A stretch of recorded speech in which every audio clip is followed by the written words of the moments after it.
My name is Syed Akbar Ali Salman. Roll number bearing roll number is 160517734003 and the branch triple E third year. My topic is load characteristics. Load characteristic. The load characteristics plays an important role in three types determining the total power and energy requirements of the system, and the next is planning the installed capacity of a power plant, and the last one is selection of suitable generating capacity for each volt of the plant. Some of the terms in connection with the load characteristic are explored below. Demand. The demand of a system is the load at the receiving terminal, usually in kW or kVA, average over a suitable specific interval of time of short duration. These are the graphs, both load curve as well as load duration curve.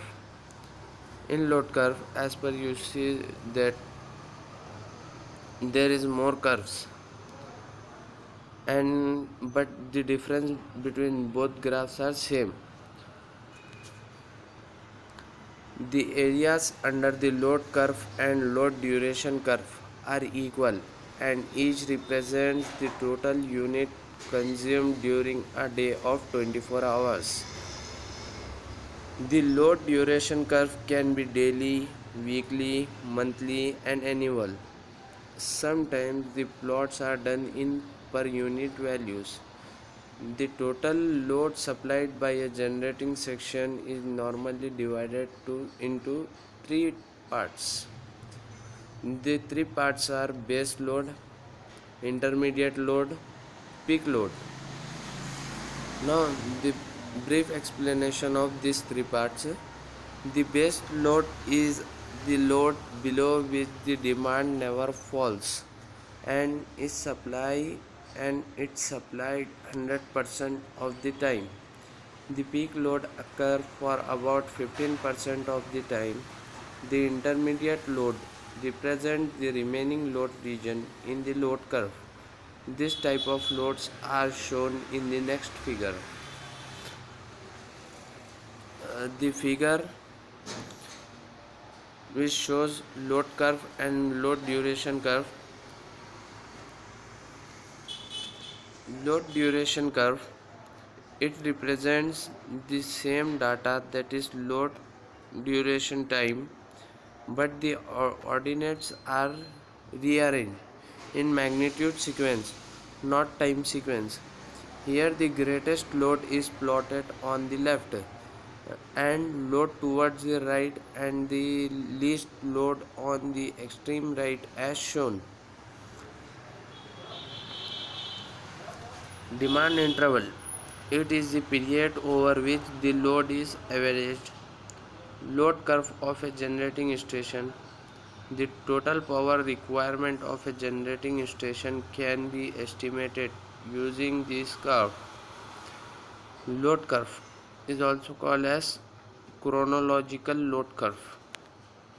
It requires the load in the time sequence. As shown, this curve is obtained by plotting the station load along y-axis and the time when it occurs along x-axis. Usually it is plotted for one day by using average load based on the time interval, which is usually an hour. The area under the curve represents the total energy by the load in one day.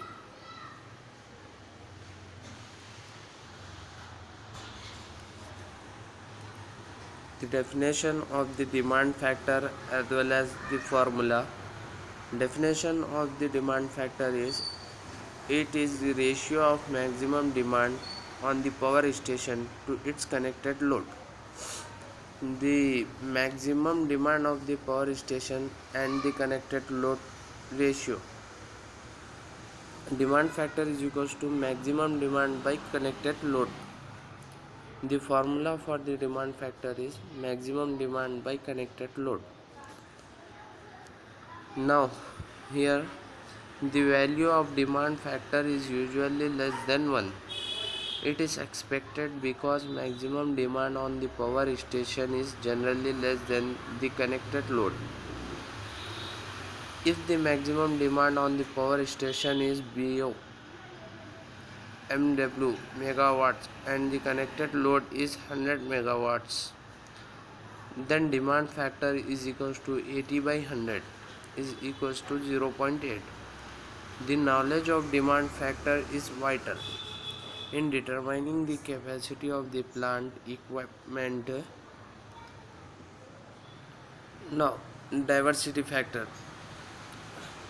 The demand factor, we have discussed just now about demand factor. Now the diversity factor. The definition of diversity factor is it is the ratio of sum of individual maximum demands to the maximum demand on the power station, and the formula belongs to diversity factor is equals to sum of individual maximum demand by maximum demand on power station. Sum of individual maximum demands by maximum demand on power station. Now, load factor. The ratio of average load to the maximum demand during a given period is known as load factor. Load factor is equals to average load maximum demand. If the blast is operating for T hours, load factor is equals to average load into T by maximum demand into T. For example, if the blast is operation for T hours, then load factor is equals to average load into T by maximum demand into T is equals to unit generated in T hours by maximum demand by T into T.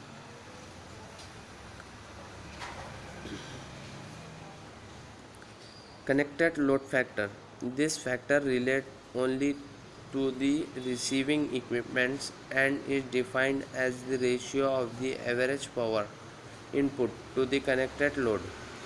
Connected load factor is equals to average power input connected load. Connected load factor is equals to average power input by maximum demand into maximum demand by connected load is equals to load factor into demand factor.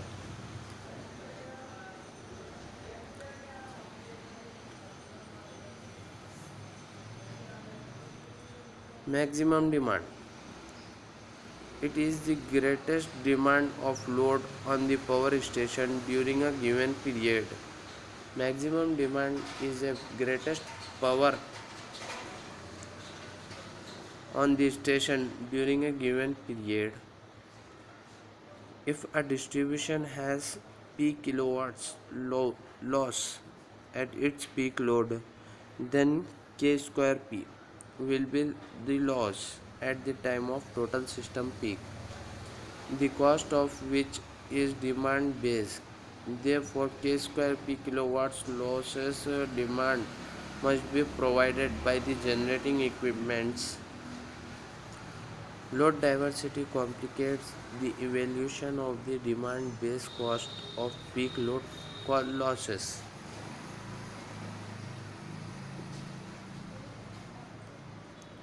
The distribution system peak loading may not coincide with the total system generation peak. In these losses, the demand cost demands up on peak responsibility factor K, which is the ratio of distribution system load at the time of total system peak to its peak load. It generally varies between 0.2 and 0.8 for distribution systems and 0.8 and 0.95 for transmission system. Here the difference is in distribution system, the peak load varies 0.2 to 0.8, and in transmission system the peak point varies in 0.8 to 0.95 in normal condition. Significance of load factor. Load factor is in fact an index to the proportion of the whole type of generator, plant or system is being worked to its fully capacity. The generating equipment has to be selected on the basis of the maximum power demand that the generating equipment is loaded to its maximum load during all the 8760 hours of a year.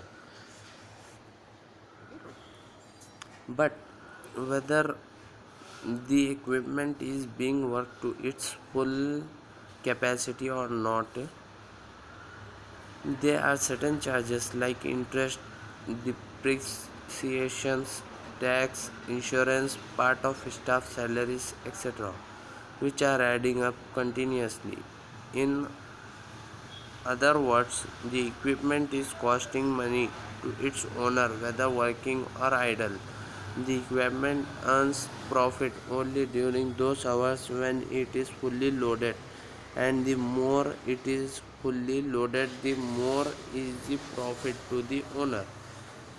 This is my topic. I have explained about load characteristic. In load characteristics, there are some parts like diversity load, density load, significance of load factor. I have explained.